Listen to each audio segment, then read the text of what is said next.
The following was written as a part of the Schoolhouse Rock fandom page by an anonymous editor before later being taken down by the page's owner after several complaining commenters. For those of you who don't know, Schoolhouse Rock was this old educational show that played in the US that taught kids about a few different subjects using these little catchy songs. There was a rumored episode titled The Human Body. I bought it offline from some shady site and played it the second it arrived.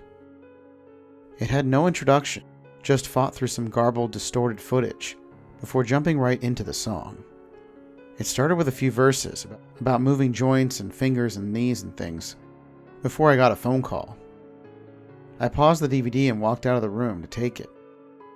Eventually went upstairs and went about my day doing whatever it was I was doing earlier.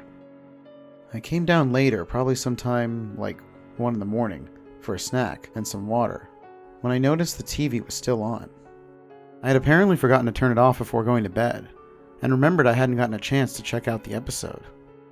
I adjusted the volume down to low and played the DVD where it left off. A song about organs. A comical little depiction of a cartoon person stood bouncing to the beat as the singer sang the verses. There's plenty of organs in you and me, so many for us to see. Emma's got a lot of organs to show, so here's all the organs you should know. It was only at this point I realized the cartoon character bore a striking resemblance to my sister Emma. I had half the mind to call her and share what I thought was a hilarious coincidence, but I figured she was fast asleep since she had classes in the morning. I settled for snapping a picture of the screen and sending it to her, before continuing the video.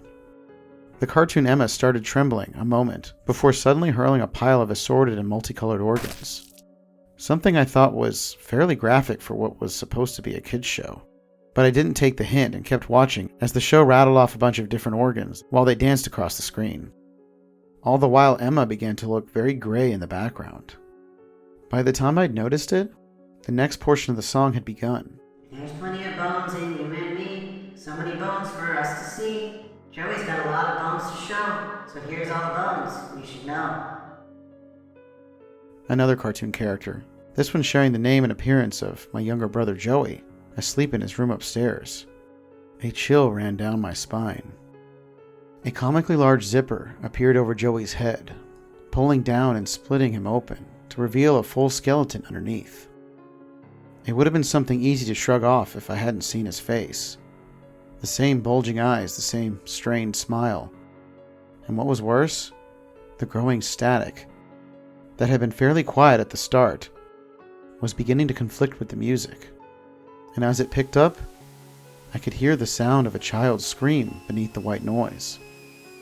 The screen froze and fidgeted for a moment before moving on to counting off Joey's bones, separating fingers as they labeled the parts of his digits, and doing the same for every limb. I could spot an unfocused pool of blood growing in the background beneath Joey. The horrific scene finally started to hit me, and just as I began to reach for the remote, my blood ran cold as the final portion of the song began. There's plenty of muscle in you and me, so much muscle for us to see. David's got a lot of muscle to show, so here's all the muscles you should know. As my finger hovered over the power button, I stared at a flawless cartoon rendition of myself. Those same panicked eyes, that same strained smile. I was stunned, speechless, frozen as I watched a pair of giant cartoon scissors float over to my cartoon counterpart. My own right arm began to raise in tandem, and the remote dropped out of my hand. I started to bend down and pick it up again, when I noticed the same dotted line on the screen matched the one that had now appeared across my arm. At this point, I realized there was no more music, only the white noise and the screaming. And that's when the invisible blades began to slice through my skin. I couldn't force out a scream, only stare and smile, mirroring the frozen terror on the TV as I fumbled for the remote, finally reaching the off button. The cutting stopped immediately, ending the spread of the long gash that now went from my hand to my shoulder. I sat there, shivering in the living room, clutching onto my arm. I don't know how long I was there before I heard my mother open my brother's door and scream. Or when I got a call from my sister's roommate to tell us she had passed last night, after some gruesome details she wouldn't specify. I didn't need her to tell me. I already knew. I never even got a chance to show anyone the disc.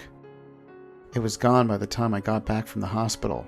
I've told everyone I could, but I'm sure you can assume how that went. This post is a warning. Whoever has that disc, wherever you are, destroy it immediately. Please, for the sake of your loved ones, do not play it.